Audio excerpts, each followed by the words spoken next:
E para que você que está me assistindo, possa compreender perfeitamente como isso é feito e como que eu penso a questão, de uma estratégia para a escolha de ativos, né. Todo método ele é composto aí de 3 etapas.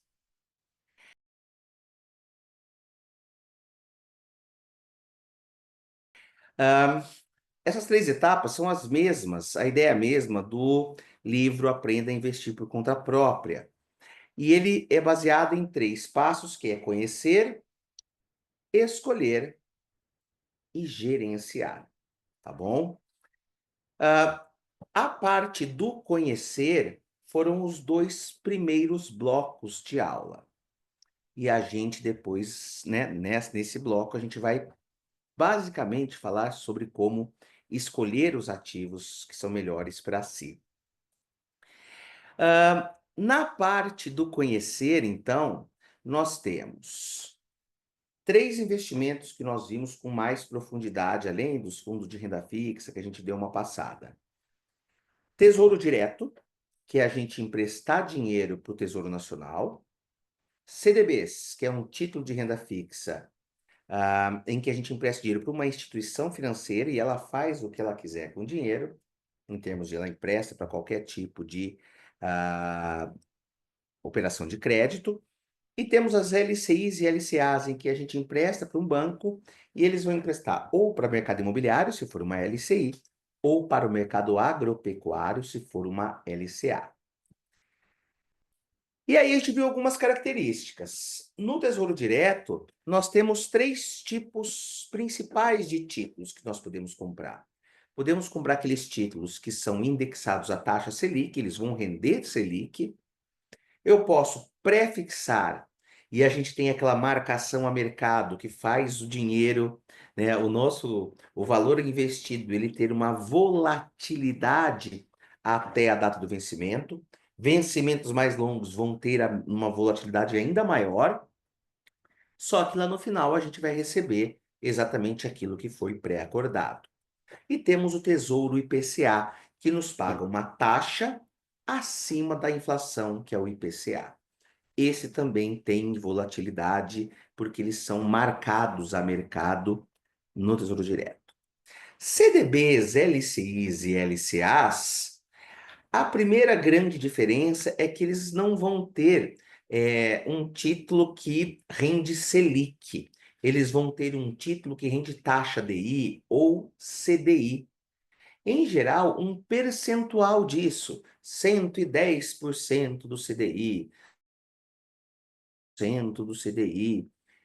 E a gente também fez uma pressuposição muito aderente à realidade, que é CDI igual a Selic, o que nos faz, conseguir comparar diretamente com o CDB e ter que fazer um ajuste nas rentabilidades quando eu quero comparar com LCI e LCA, porque esses 2 últimos não possuem a cobrança de imposto de renda lá na rentabilidade. Então veja, estamos aqui recapitulando essa fase do conhecer. Os 2 primeiros blocos nós batalhamos para conhecer e entender, principalmente esses 4 títulos de renda fixa. E aqui a gente está revisando para passarmos depois para uma segunda etapa, que vai ser o escolher, que são esses novos blocos de aulas aqui. Liquidez no Tesouro Direto, sempre diária. A qualquer momento antes do vencimento, eu posso sacar o dinheiro. CDBs, LCIs e LCAs, precisamos dar uma olhada.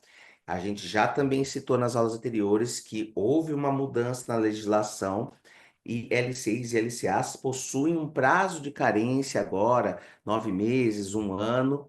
Tem que ficar bem de olho nisso para saber quando a gente vai poder realmente, de fato, sacar esse dinheiro, caso a gente necessite.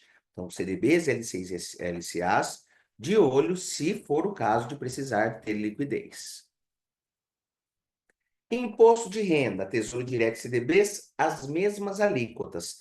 Começa com 22,5% do rendimento até 6 meses, cai para 20, 17,5%, até chegar em 15% após 2 anos de investimentos. LCIs e LCAs não possuem cobrança de imposto de renda. Risco. Sempre que a gente empresta para o Tesouro Nacional, o risco que a gente chama do emissor, de default, de receber de tomar um calote, de não receber o dinheiro de volta, é o menor de todos. Enquanto dos CDBs, LCIs e LCAs, nós precisamos dar uma olhadinha nesse banco emissor, né, para saber qual que é o risco que ele nos oferece. Demos 2 dicas: olhar o rating do banco, aquelas letrinhas AA, BB, B não sei o quê, e também algumas notícias do banco, ver se não tem nenhum cheiro de coisa ruim acontecendo, alguma notícia que nos traga ter um pé atrás com determinado banco ou instituição financeira. E por fim, nós temos a questão do valor inicial. Tesouro Direto é super acessível, né? O mais caro deve ser uns cento e poucos reais, 150, para começar. E os CDBs e LCIs depende, vai ter que dar uma olhada lá qual que é a aplicação mínima, para saber se ele está ou não acessível para o seu bolso, para o quanto você quer investir. Perfeito? Então, note o que fizemos aqui. Lembramos das 3 etapas que a gente aprende no nosso livro Aprenda a Investir por Conta Própria: conhecer, escolher e gerenciar. E fizemos uma revisão do nosso conhecer, que é algumas informações muito interessantes sobre Tesouro Direto, CDBs, LCIs e LCAs que a gente vai precisar batalhar para compreender de fato, para poder fazer as nossas escolhas. E eu deixei mais um lembrete aqui, né?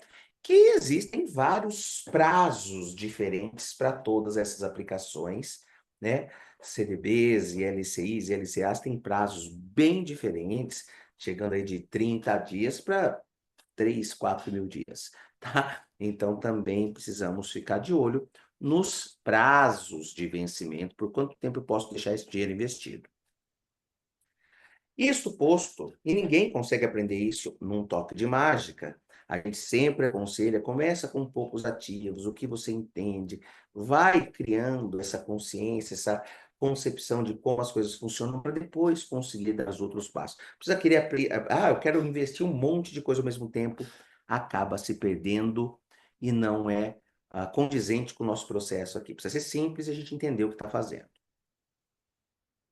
Pois bem, ah, dentro do conhecer, eu quero chamar a atenção para algumas coisas que são sempre importantes. Lembrar que investir sempre significa buscar rentabilidade, mas assumindo riscos.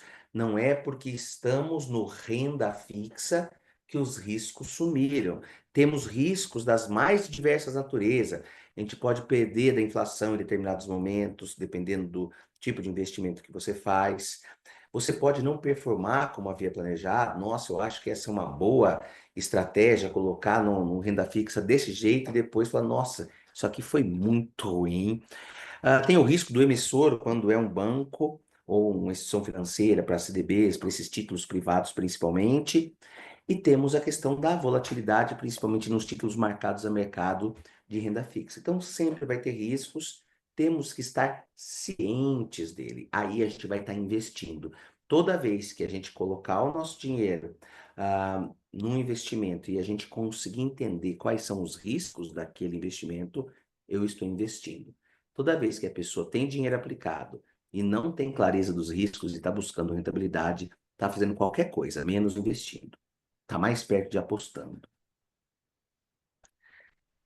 Outra coisa muito importante: não existe o melhor investimento em renda fixa. Coloque isso na sua mente. Você não vai achar alguém que te mostre qual é o melhor, tá? Não, ó, clique aqui que eu vou mostrar o melhor investimento que tem em renda fixa hoje. Não existe. Lembre-se sempre, guarda isso no fundo do coração, no fundo da mente, no fundo da alma. Existem ativos de renda fixa que você vai ver no mercado, eu já vi vários por aí, e não sou contra adquiri-los de jeito nenhum, mas existem títulos de renda fixa por aí que eles possuem rentabilidades maiores do que isso que a gente está vendo. Porém, Porém, para que isso seja possível, é óbvio que se corre mais risco, tá? Por isso que investir é sempre retorno e risco. Não se iluda com altas rentabilidades. Não faça crescer os olhos, falar, ai, que legal. Não, calma. Se tem uma coisa que está fora do padrão, tenha clareza que é mais risco. Ah, mas isso significa que vai ser um mau investimento? Não. Isso significa que você vai ter que estudar esse novo investimento que a gente não viu aqui e compreender quais são os riscos dele.